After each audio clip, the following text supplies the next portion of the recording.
seem a lot more difficult to comprehend when we're here and dealing with what are technically minor issues such as the BNP. Talk to us a little bit about the issues that the ZUJ are facing. Well, the issues that the ZUJ is facing are just akin or similar to what generally every Zimbabwean is facing. That is a harsh and difficult economic climate. Lack of jobs, 95% unemployment, and also harassment of our members. It may be difficult for you to understand in the sense that you probably have not seen it or experienced it. But we have a real case whereby journalists are arrested for writing the truth, the inconvenient truth, whereby those in authority are exposed for omissions and commissions, for corruption, or for human rights abuses. So I guess it's a situation whereby the leadership within the political side or the military or state security don't want the documentation of such human rights abuses. And so therefore more often than not, journalists find themselves being arrested for writing or telling the truth.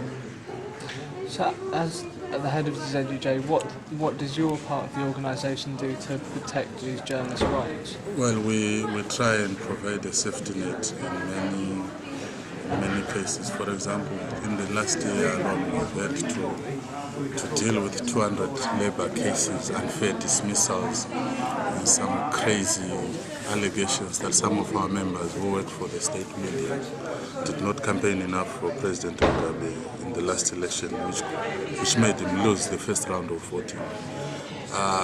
Even basic stuff, as the economic environment becomes more and more difficult,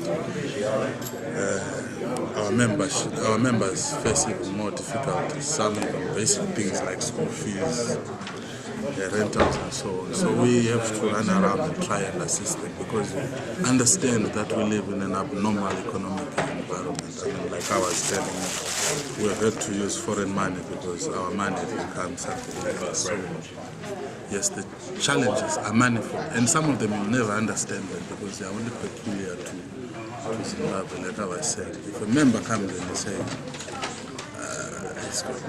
he's got no money to pay rentals, you will hear in Europe may not understand.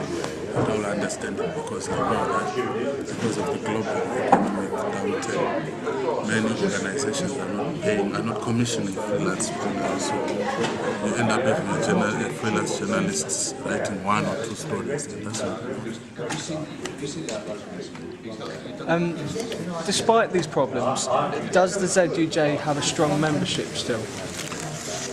Yes, the ZUJ has a very strong and committed membership. And this is despite the fact that Zimbabwe is one of the largest journalism exiled communities in the world, alongside countries like Eritrea, Ethiopia, and so on.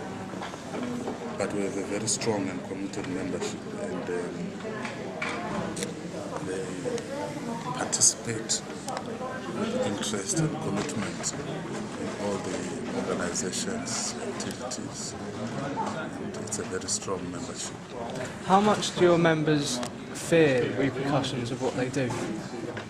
Well, very strongly. They fear repercussion very strongly, to the extent that some of the material, when you see it, it's essentially platitudes and so loaded with self-censorship, and you can tell that this is being caused not by patriotism but by fear. I guess talking on a broader scale, how does a country like Zimbabwe, sort itself out? How can you as a journalist help the country recover despite all this corruption? Do you ever see a time when you can move on from this? Not any time very soon. I have no... Unfortunately, based on my experiences in Zimbabwe, I don't see our country recovering anytime soon. Remember, this is a country that has been in crisis since 1965, when Ian Smith broke away from British direct rule and declared unilateral declaration of independence.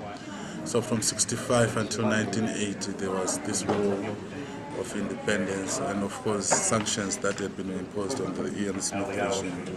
And then a few years under the black rule, but before long again we had sanctions slapped on our leadership because of human rights abuses. So certainly to come out of that mentality, of that crisis mentality, will take quite a long time. And they are now entrenched positions, and they are people who are used to a system of patronage of getting things for free. They will resist that when people want to bring order and normalcy.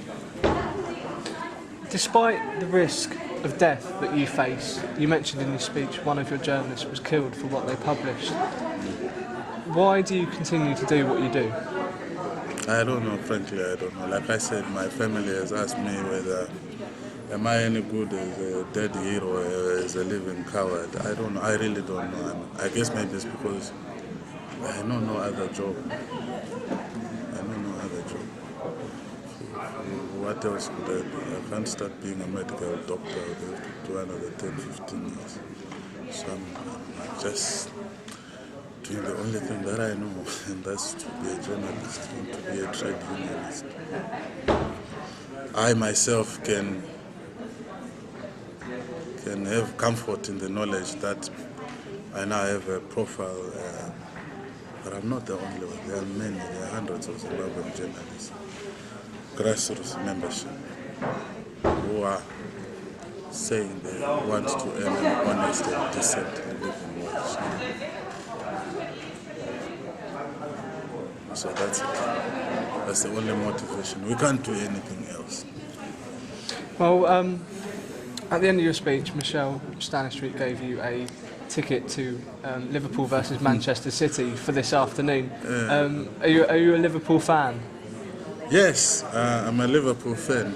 Don't forget, my city and my country gave Liverpool Bruce Grobler. Bruce Grobler is a Zimbabwean. He came from Bulawayo, where I come from. So it was only natural that we grew up supporting Liverpool. So who's going to win this afternoon? It has to be Liverpool.